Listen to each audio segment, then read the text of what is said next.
के नहीं नायाब हम, दूंगा के अगर मुल्कों मिलने के नहीं नायाब हम। प्यार वॾी शइ आहे, हा दिलदार वॾी शइ आहे। प्यार वॾी शइ आहे, हा दिलदार वॾी शइ आहे। माण्हू ता मिटीअ जो पर किरदार वॾी शइ आहे। पाकिस्तान जे सूबे सिंध जी सरज़मीन में लाड़काणो ज़िलो वॾो ख़ुशकिस्मत इलाइक़ो आहे, जितां हर दौर में हिक खां हिकु मुल्कगीर सियासतदान, अदीब, ॾहा, लेखक, मुतबर, शाइर पैदा थिया आहिनि।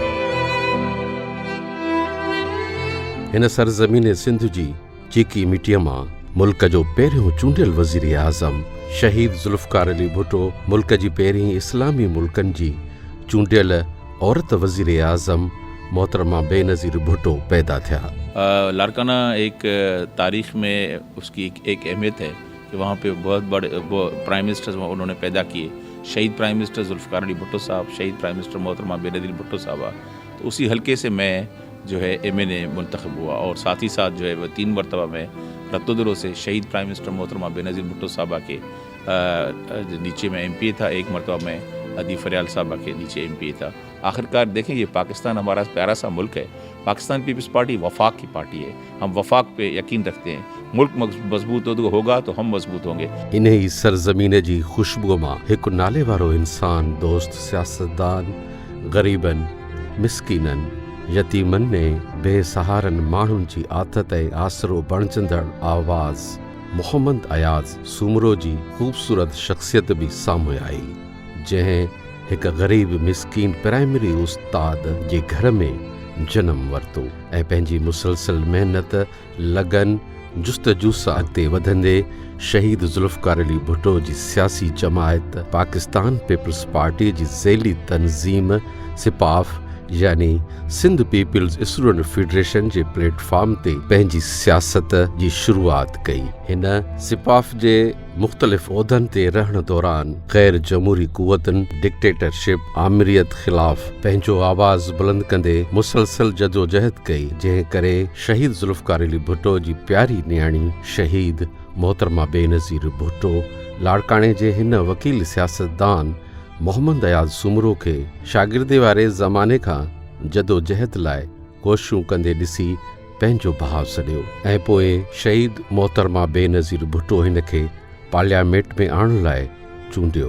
मोहम्मद अयाज़ सूमरो शायदि मुल्की तारीख़ जो वाहिद प्राइमरी उस्ताद जो पुटु, मिडल क्लास जो माण्हू हुयो जेको इलेक्शन में बीठो ऐं हिकु वॾे पाए जे सियासतदान अॻूणे वज़ीर आला सिंध मुमताज़ अली भुट्टो खे पंहिंजे ई तक रते दिरे में शिकस्त ॾेई सियासत में हिकु नई तारीख़ रक़म करे छॾी। अदा मोहम्मद अयाज़ सूमरो साहब खे सदा हयात जे लक़ब सां सॾियो ऐं कुठियो वेंदो आहे। उहो पंहिंजी सॼी ज़िंदगी जेकी बि गुज़ारी बचपन खां वठी आख़िरी घड़ीअ ताईं हिन पंहिंजे ग़रीब आवाम, ग़रीब माण्हुनि जी मदद कई। ऐं अदा मोहम्मद अयाज़ सूमरे जूं जेतिरियूं बि ॻाल्हियूं कंदा आहिनि, जंहिं बि ग़रीब ऐं मिसकीन खां तव्हां पुछंदो अयाज़ सूमरे जो नालो हुनखे यादि कंदा आहिनि। अदा अयाज़ सूमरे साहिब जी 20 मार्च ते हर साल हुननि जी वरसी मल्हाई वेंदी आहे। हिन साल 20 मार्च ते हुननि जी वरसी मल्हाए रहिया आहियूं। ऐं अदा जूं जेतिरियूं बि ॻाल्हियूं कजनि मुंहिंजे ख़्याल में तमामु घटि थींदियूं, छो जो हुन पंहिंजी जेकी बि स्ट्रगल कई, जेकी बि न महिनत कई, जेकी न भॼ डुक पंहिंजी ज़िंदगी लाइफ में कई, हुन ग़रीब ऐं बेपोच बेसहारा माण्हुनि जी वॾी मदद कई। ऐं अलाह ताला असां सभिनी जी दुआ आहे त अलाह ताला अदा मोहम्मद अयाज़ सूमरे साहिब खे जन्नत अल फिरदौस में जॻह ॾिनी। अवां पारां अयाज़ सूमरो फाउंडेशन जो हिकिड़ो बुनियादु विधो वियो आहे। उन फाउंडेशन जो कहिड़ो कमु आहे, उन वक़्त ताईं उन जा कहिड़ा कहिड़ा प्रोग्राम्स फाउंडेशन जे तरफ़ां कया विया? अदा मोहम्मद अयाज़ सूमरे साहिब जी अयाज़ सूमरो फाउंडेशन असां थोरो टाइम थियो आहे, उनखे असां रजिस्टर करे एस्टेब्लिश कयो आहे।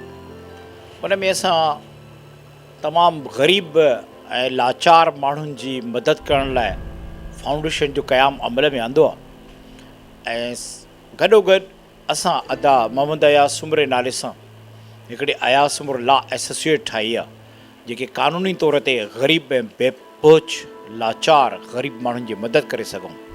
ऐं उहे जेके आहिनि असांजी फाउंडेशन में ऐं लॉ एसोसिएट में मक़सदु ऐं उनजो नस्बुल ऐन ऐं उनजी ॻाल्हि इहा त ग़रीब माण्हुनि जी ऐं पंहिंजे इलाइक़े जे माण्हुनि जी सिंध जे माण्हुनि जी ख़िदमत कयूं अदा मोहम्मद अयाज़ सुमर जे प्लेटफॉर्म ते। अयाज़ सुमरो साहिबु शहीद मोहतरमा बेनज़ीर भुट्टो साहिबु असां तमामु घणो वेझो रहियो ऐं जॾहिं लाड़काणे में जलसा हूंदा त उहो गाॾीअ में हुन सां गॾो हूंदो। अवां एज़ अ ब्रदर बि उनखे कीअं ॾिठो ऐं मोहतरमा सां केतिरी वेझड़ आहे? अदा मोहम्मद अयाज़ सुमर साहिबु जो वॾो अक़ीदो हूंदो हो पार्टी सां। उहो पार्टी जेको नज़रियाती कारकुन हुयो ऐं बेनज़ीर साहिबु आहे पंहिंजो भाउ कुटियोसि त हुनजे बावजूदि अहिड़ी तरह सां बिलावल साहिबु ऐं पार्टी जी क़यादत जेकी बि आहे अदा मोहम्मद अयाज़ सुमरे खे तमामु घणो भाईंदी। ऐं जॾहिं बि मोहतरमा जो प्रोग्राम लाड़काणे में जॾहिं हूंदा हुआ त उन मां अदा मोहम्मद अयाज़ सुमरो तक हुन सां गॾु रहंदा हुआ। अयाज़ सुमरो साहिबु जी वरसीअ खे 3 साल मुकमिल थियण वारा आहिनि। अॼु उहो असां सां गॾु न आहे, पर उनजूं यादूं ऐं उनजो फ़लसफ़ो उनजूं तक़रीरूं अॼु बि हिते मौजूदु आहिनि। अॼोके ॾींहं ते कीअं पिया फील कयो ऐं उन यादूं कीअं पिया एज़ अ ब्रदर? अदा मोहम्मद अयाज़ सुमरे जूं यादूं त विसरण जहिड़ियूं न आहिनि त असां उनखे कॾहिं विसारे सघूं। ऐं अदा मोहम्मद अयाज़ सुमरे जी जेकी यादि में जेको हिन 20 मार्च ते प्रोग्राम हुनजी वरसीअ जे मौक़े ते कयो वियो आहे उहो तमामु घणो वॾो शानदार आहे। ऐं असां थोराए ताईं आर्ट्स काउंसिल जा बि त ऐं अयाज़ सुमरे फाउंडेशन जा जॾहिं सभु गॾिजी अदा अयाज़ जी हिकिड़ी वरसी वॾे शानदार नमूने सां मल्हाए रहिया आहिनि। ऐं मां तमामु उनजे पार्टी जे कारकुननि जो ऐं उन्हनि जे दोस्तनि जो सभिनी जो शुक्रगुज़ार आहियां। ऐं असांजे जेके मिट माइट दोस्त यार जिन हिन वरसी में भरपूर तरीक़े सां हुननि जी आजियां कई आहे ऐं अदा अयाज़ जी यादि में उनखे भेटा पेश करे रहिया आहिनि। हिन सियासत में जमहूरियत जी बहाली लाइ ग़ैर जमहूरी क़ुवतुनि खे ललकारींदे जहिड़ी तरह आमिर जनरल ज़िया ख़िलाफ़ सिंधु जे ज़िले लाड़काणे में जदोजहद ऐं जुरत जो मुज़ाहिरो करे ॾेखारियो, अहिड़ो शायदि कंहिं सियासी अॻुवाण ऐं कारकुननि करे न ॾेखारियो हुजे। मोहम्मद अयाज़ सुमरो इन सिलसिले में सखर ऐं मच जेल में अज़ियतूं बर्दाश्त कयूं ऐं उते इन खे इंतिहाई अज़ियत में रखियो वियो। इन ज़िया जी आमरती किरदार खे वाखो कंदे पंहिंजो सियासी सफ़र मुसलसल जारी रखंदे कूड़ जी दीवार खे ड्राहे पट करण में कामयाब थियो।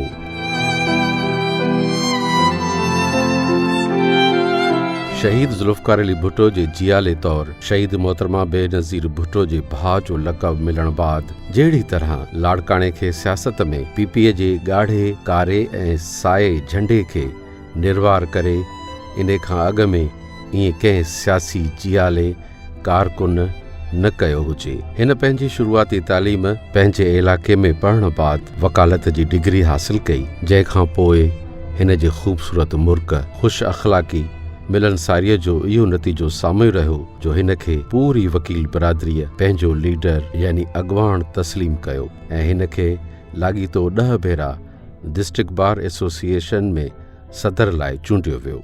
हिन खे सिंध बार काउंसिल में 4 भेरा मेंबर जो एज़ाज़ हासिल थियो ऐं सिंध बार काउंसिल जो वाइस चेयरमैन चूंडियो वियो। हिन लाड़काणे जी हरते रज़ीज़ सियासी शख़्सियत मोहम्मद अयाज़ सुमरो पंहिंजी जवानीअ खां वेंदे आख़िरी उमिरि ताईं मुसलसल जदोजहद में ज़िंदगी गुज़ारी। हिन हमदर्द ऐं महबूब अॻवान ख़ूबसूरत जज़्बा ऐं मुरकंदड़ चहिरे भरे मोहम्मद अयाज़ सुमरो सिंध असेंबली जी सीट खां वेंदे क़ौमी असेंबली जी मुल्क गीर ऐवाननि में पंहिंजी सिंध जो आवाज़ बुलंद कयो। सिंध जे हक़नि जे तहफ़ुज़ लाड़काणे जे अनेक मसइलनि जे हल लाइ जदोजहद कई। हिन सूबाई असेंबली जी सीट बाद वज़ीर कानून जी वज़ारत में अचण बाद नौजवान वकील जे इंसाफ़ जे फ़रहमीअ लाइ जाखोड़ींदड़ खे अॻिते आणण में हिननि खे रोज़गार ॾियारण लाइ बहितरीन ऐं नुमाया किरदारु अदा कयो। हालतुनि जी सितम ज़रीफ़ीअ जो हिन पाकिस्तान पीपुल्स पार्टीअ जे प्लेटफॉर्म ते न रुगो वकीलनि खे पर ॿियनि खे बि रोज़गार ॾियण लाइ वसां कोन घटायो। हिन शहीद ज़ुल्फ़कार अली भुट्टो जे इन फ़लसफ़े नज़रिए हयात ते अमल कंदे सियासत में पेर पातो हुयो। रोटी कपड़ा और मकान ग़रीब मिसकिननि पौरेतनि खे हर सूरत में ॾियारण लाइ कोशिशूं कयूं। हिन लाड़काणे समेत सिंध जे ॿियनि केतिरनि ई शहरनि जे मज़लूम ग़रीब माण्हुनि जो बिना पैसनि मुफ़्त केस लड़ंदे इन्हनि खे इंसाफ़ ॾियारण में अहम किरदारु अदा कयो। हू लाड़काणे शहर जो हिकु दादिलो मुनफ़रिद मोहबती किरदारु इन हवाले सां बि ॼातो ऐं सुञातो वेंदो हो जो संदसि जो किरदारु न रुगो हिकु फ़र्द लाइ मख़सूस रहियो, पर हू इंसानियत जो दर्द इंसानी हमदर्दी सां समूरी बिरादरिन बिना के रंग नस्ल जे ख़िदमत ख़ल्क़ जे जज़्बे सां सरशार हुयो। हुन जी महबूब मशगूली ऐं मसरूफ़ियतुनि ऐं विंदुर वाहिद इहा रही त हू चाहींदो हुयो ग़रीब बेरोज़गार नौजवाननि खे नौकरी मिले ऐं हू बि पंहिंजे घर जी चुल्ह ॿारे सघनि। अहिड़ी तरह हिन जी कोशिशुनि सां हिकु ॿ न पर समें माण्हुनि खे रोज़गार मिलियो। हिन हमेशह ख़्वाहिश ॾेखारींदे तक़रीरुनि में वरजायो त सिंध असांजी माउ आहे। जंहिं सिंध सां गद्दारी कई इहो सिंध अमड़ जो गद्दार आहे। पाकिस्तान पीपल्स पार्टी जो जनरल सिंध में थियो। पाकिस्तान पीपल्स पार्टी जो बानी चेयरमैन शहीद वज़ीर आज़म ज़ुल्फ़िकार अली भुट्टो जंहिं नंबर खे न्याय ॾिनो उहो सिंधी हुयो ऐं जंहिं कूंदड़ कंदे न्याणी बेनज़ीर भुट्टो साहिबा जेकी ॿ दफ़ा मुस्लिम प्राइम मिनिस्टर लेडी थी उहा बि सिंधियाणी हुई। त असांखे पंहिंजी क़ाइदीन या बग़ैर जी स्थिति न पई आई आहे जो सिंध जो सौदो कयूं। जेको सिंध जो सौदो कंदो उहो मां जो सौदो। हिन ग़रीब ॿार मिडल क्लास तबिके सां तालुक़ रखंदड़ मोहम्मद अयाज़ सूमरो सिंध ऐं क़ौमी असेंबली जी सीट ते कामयाबी हासिल कई ऐं सिंध असेंबली जी सीट में कामयाबी लाइ हिन पंहिंजे तक जे मशहूर वॾेरे सरदार ऐं अॻूणे वॾे वज़ीर मुमताज़ अली भुट्टो खे हारायो ऐं क़ौमी असेंबली में हिन शहीद ज़ुल्फ़िकार अली भुट्टो, शहीद राणी बेनज़ीर भुट्टो, मोहतरमा नुसरत भुट्टो साहिबा जी मिलंदड़ सीट ते एज़ाज़ मिलियो। ऐं हिन वक़्तु पाकिस्तान पीपल्स पार्टीअ जो चेयरमैन बिलावल भुट्टो ज़रदारी इन सीट ते क़ौमी असेंबली जो मेंबर आहे। हिन लाड़काणे में रिकॉर्ड तरक़ियाती कम कराया जंहिंमें म्यूनिसिपल स्टेडियम जो तोहफ़ो, लॉ कॉलेज जो तोहफ़ो ऐं शहर जा रोड रस्ता ठाहिराइण में संदसि जो नुमाया किरदारु आहे। हिन लाड़काणो आर्ट काउंसिल जे क़याम लाइ बि इंतहाई अहम ऐं नुमाया किरदारु अदा करे लाड़काणे में फ़न जी दुनिया सां वाबस्ता फ़नकारनि, गुलूकारनि, मौसीकारनि, शाइरनि ऐं अदीबनि समेत ॿियनि आर्टिस्टनि लाइ हिकु बहितरीनु मर्कज़ बणाइण में हर सतह जी कोशिशूं वरितियूं।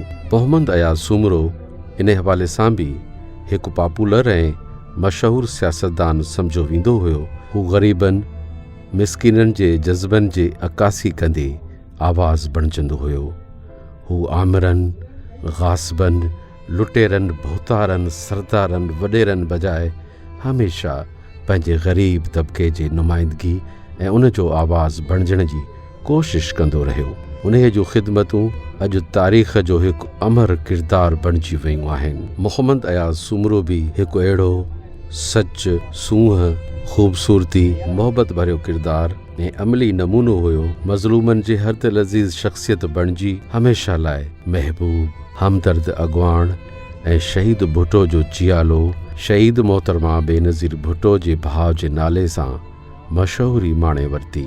इन लाइ शहीदनि जे फ़लसफ़े नज़रिये जे पासबान मोहम्मद अयाज़ सूमरो जी शख़्सियत लाड़काणे जे सिपाफ जे नौजवाननि लाइ यादुनि जो दरीचो रही आहे ऐं अॼु बि लाड़काणे जो बचो ख़ासि करे शहीद भुट्टो जा जियाला हिन नाले खे पूरी सिंध में शिदत सां यादि कनि था।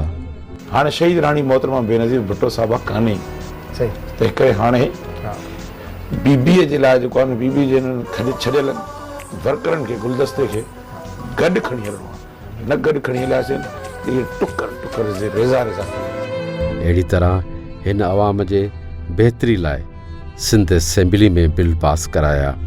क़ौमी असेंबली में बि सिंध जो आवाज़ बणिजंदे गूंजंदो रहियो। हू हमेशह हशाश बशाश ख़ूबरू मुल्क सां मुलाक़ात कंदो रहियो।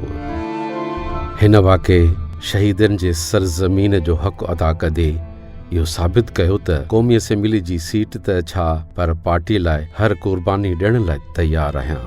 हिन जी ज़िंदगीअ जो सफ़र अलाह जी रज़ा मुताबिक़ पूरो थियो, जंहिं ते अमर इलाहीअ खे तस्लीम कंदे लब्बैक चऊं था।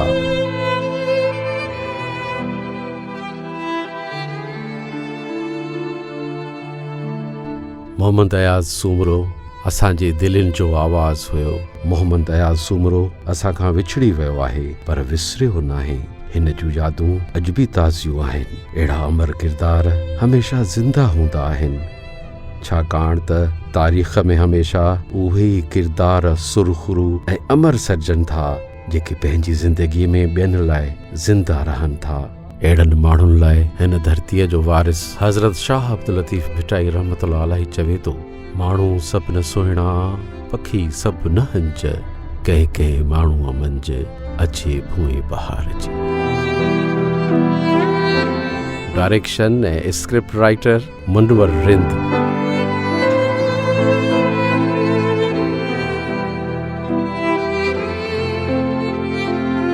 आवाज़ शाहीन सिंधी। पेशकश arts council of Pakistan Larkana.